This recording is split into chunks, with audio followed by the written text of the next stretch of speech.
C'est à l'occasion de la 4e journée de mobilisation internationale au don de la moelle osseuse que l'association Acute a elle aussi voulu marquer le coup en organisant à Villepinte sa 2e session de recrutement actif. Tous ensemble, hey! Hey! Aux commandes de cette belle initiative, Corinne Tonnier, présidente de l'association Acute et ambassadrice WOW 2015. Je suis heureuse de vous recevoir ici aujourd'hui. Je suis présidente de l'Acute qui sensibilise justement au don de la moelle osseuse. Voilà pourquoi cette journée internationale, parce que comme vous le savez, le don de moelle osseuse est très peu connu, donc ce qui fait que le combat est très difficile parce que les gens ont des appréhensions alors que c'est un geste simple. Ce qui est plus important, c'est de s'inscrire dans le registre. Je suis le docteur Armand Gemkap, médecin coordinateur de l'association Courage Ulysse Tonnier. En fait, le don de moelle osseuse, c'est vraiment cette thérapeutique-là que nous médecins nous avons pour pouvoir sauver des personnes qui présentent une maladie grave du sang. Le seul problème qui se pose, c'est que pour faire ce changement, pour faire ce don d'une personne saine à une personne malade, une personne souffrant d'une leucémie par exemple grave, il faut un donneur compatible. Et malheureusement, dans les fichiers de don de moelle osseuse, il manque des donneurs compatibles. Il manque surtout des donneurs compatibles concernant les populations africaines qui sont les populations sous-représentées. Alors je m'appelle Mélissa Youssouf, je suis conseillère régionale Île-de-France et je suis élue à Villepinte depuis maintenant 10 ans. Quand on m'a expliqué qu'un don pouvait sauver une vie, je me suis dit que cette année j'allais trouver le temps de venir m'inscrire. On sait qu'il faut avoir le même phénotype qu'une personne pour pouvoir être sauvée. Par exemple, une jeune fille noire en France a plus de chances de se faire sauver si je m'inscris sur le registre. Nous avons pour objectif de recruter un maximum de veilleurs de vie. Les veilleurs de vie, donc, ce sont ces personnes qui vont s'inscrire aujourd'hui pour donner leur moelle osseuse. Alors, le don de moelle osseuse, c'est quelque chose de très simple. Alors, souvent on confond la moelle osseuse, la moelle épinière, dont je tiens à rassurer tout le monde. La moelle épinière se trouve dans notre colonne vertébrale, c'est le système nerveux. Ça n'a rien à voir avec la moelle osseuse qui se trouve dans nos os, notamment au niveau du bassin. Alors, lorsque vous allez donner votre moelle osseuse, enfin, si vous êtes éligible, il suffit que vous soyez âgé de 18 à 50 ans, que vous soyez en bonne santé.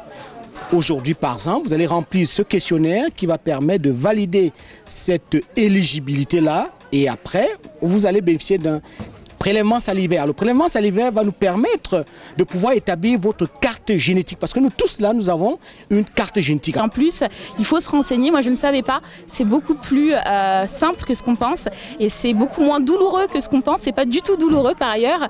Et donc voilà. Donc ça se fait souvent comme une prise de sang et je pense que c'est bien de le dire. Nous sommes des populations sous-représentées et nous ne sommes pas les seuls. Il y a les Maghrébins aussi, il y a les Asiatiques, il y a les gens du Moyen-Orient qui font partie des populations sous-représentées. Donc si vous regardez aujourd'hui en Île-de-France, c'est une grande région, il n'y a aucune association qui a fait cette manifestation. Alors que peut-être dans d'autres villes comme Bordeaux, aujourd'hui, les personnes font des grandes manifestations. Nous sommes qu'une petite association. On s'est dit on ne peut pas laisser passer comme ça parce que c'est une cause qui nous tient vraiment à cœur. Nous essayons d'œuvrer pour sensibiliser la population. Il faut venir nombreux dans nos journées qui auront lieu tous les ans. On va essayer de faire ça régulièrement tous les ans à la même période et sensibiliser un maximum de gens pour sauver un maximum de vies. Et même si on ne peut pas être donneur, moi je ne peux pas être donneur, c'est une contre-indication médicale, mais c'est pas grave. Mon action à moi, c'est d'en parler et de communiquer. Aujourd'hui, nous avons une probabilité de trouver un donneur compatible de 1 sur 1 million.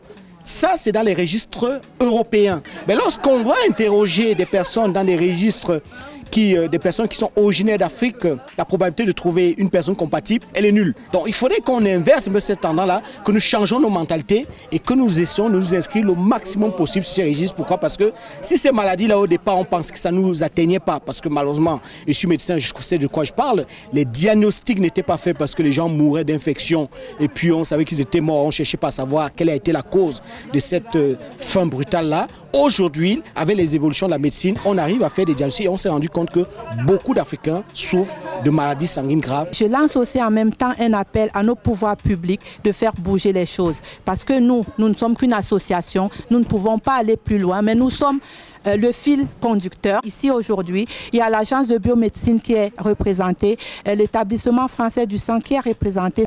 L'agence de biomédecine est un organisme en France qui réglemente tout ce qui concerne les dons, dont ils sont là parce que Ça fait 6 ans aujourd'hui que l'association existe et ça fait 6 ans qu'ils nous accompagnent. Ils sont prêts de nous accompagner jusqu'en Afrique. Donc nous comptons vraiment sur vous. Je suis membre de l'équipe YouBiz.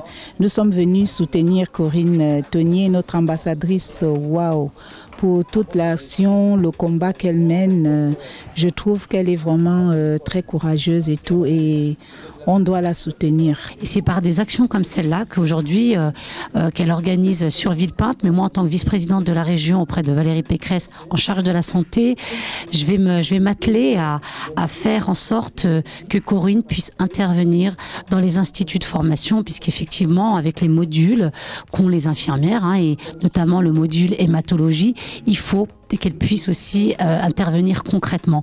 Et c'est vrai que c'est important aussi que les élus, que le pouvoir public, que les autorités aussi prennent conscience qu'il y a un enjeu véritablement à sensibiliser la jeunesse. La région Île-de-France peut le faire, ce travail-là, d'avoir cette vision un peu haute et d'avoir un maillage territorial qui puisse bénéficier évidemment aux patients, puisqu'il faut qu'il y ait des veilleurs de vie, comme elle le dit Corinne, des veilleurs de vie, et de pouvoir compléter ce registre national. Vous pouvez vous rapprocher de l'association Courage Ulysse Tonnier ou Corinne Tonnier sur Facebook. Tous ensemble, hey!